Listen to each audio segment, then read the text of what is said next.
Tonight on Beyond the Badge, we're in Kosciusko County, where the Reserve Academy is in full force. 40 hours of basic training is required in the state of Indiana, whether you're a full-time or reserve officer, to get your arrest powers. Some instructors say that's not enough. ABC 57's Brenda Koopson gives us an inside look at how they're ramping up training for reserves across northern Indiana, getting them ready for situations they could face on a regular basis. Threat! We're forcing them to do the things that they've been taught to save themselves. See a guy standing straight outside the door. Ready to make entry? Get on the ground, get on the ground! I am the training sergeant at the sheriff's office. Travis oversees training for about 120 people across different divisions. He's one of several instructors putting on this year's training for reserve officers all over northern Indiana. Reserve officer basically is an officer that volunteers his time to the department, to the community for zero pay. And they do all of the same things that your full-time officers do. That's part of the reason that we run the Reserve Academy. Is everything back here clear? Did you see everything back there, yes or no? Don't look now. Is it yes or no? I did not. It's 208 hours this year from January through May, because otherwise reserve officers get 40 hours. They get their 40-hour pre-basic, which is just literally a 40-hour course. And they're told they have arrest powers and they can go out and serve and protect. We don't believe that's enough. What's over there? And you can't see anything. So who's got a better shot at that? He does. But if you're standing there, can he put a gun on it? See the difference? Yes. The full-time academy is 680-ish hours. So they're not getting a full even half of that. But we put them through real-world, scenario-based stuff that they're going to see on a regular basis. You squeeze the trigger, gun doesn't go bang, tap rack, get right back on the gas and shoot that next round. I like to train our officers to the point that they are so confident in their abilities that they're able to think longer. Somewhere in your magazine you've got those dummy rounds.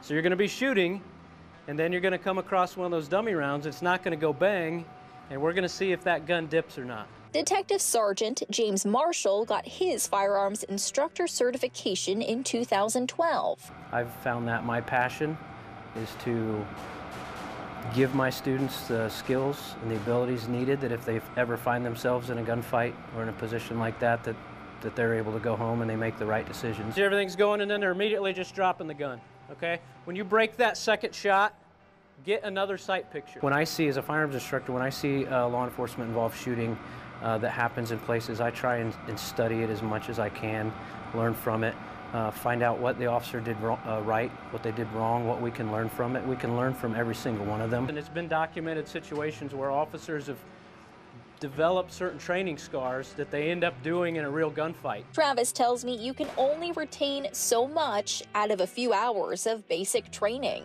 And if we're going to have people that are going to go out and put hands on people, take freedoms away depending on the situation and whatnot, we can't just have them all willy-nilly, so to speak, going out and, well, I think this is how we did it. We want to get to the point where it becomes instinctual. They got 24 hours of defensive tactics just in the Reserve Academy in January.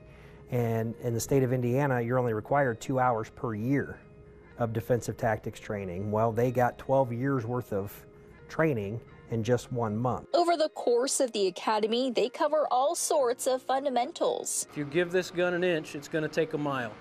Anywhere that it can find a move that you don't want it to, it's going to find that space. This is the first time that we're getting to see them shoot live rounds. I'm working some drills. Switch hands, give me 5 rounds, nice, slow, steady fire with your left hand.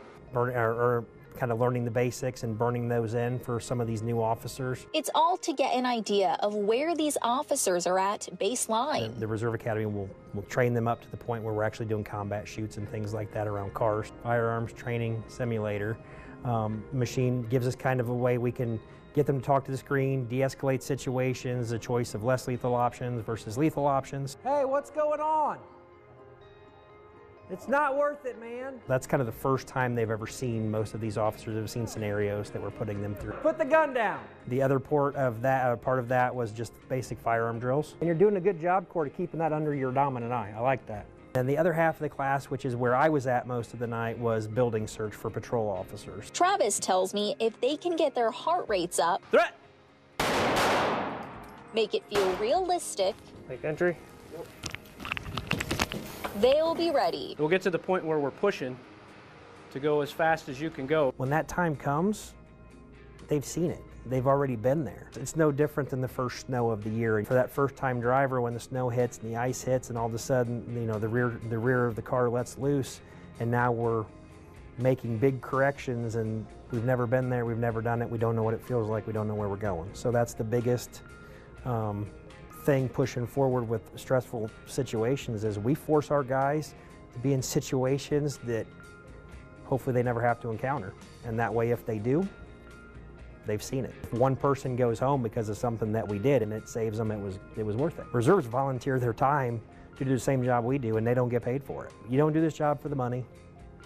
You don't do this job for the accolades, because there are none, or pats on the back. So, you know, we do it for the people, and it's what we're called to do. In Kosciusko County, I'm Brenna Koopson, ABC 57 News. Next week on Beyond the Badge, we're taking you back to Kosciusko County to give you an inside look at how the SWAT team there trains and how they compare to others in the state. That's next Thursday, only on ABC 57 19.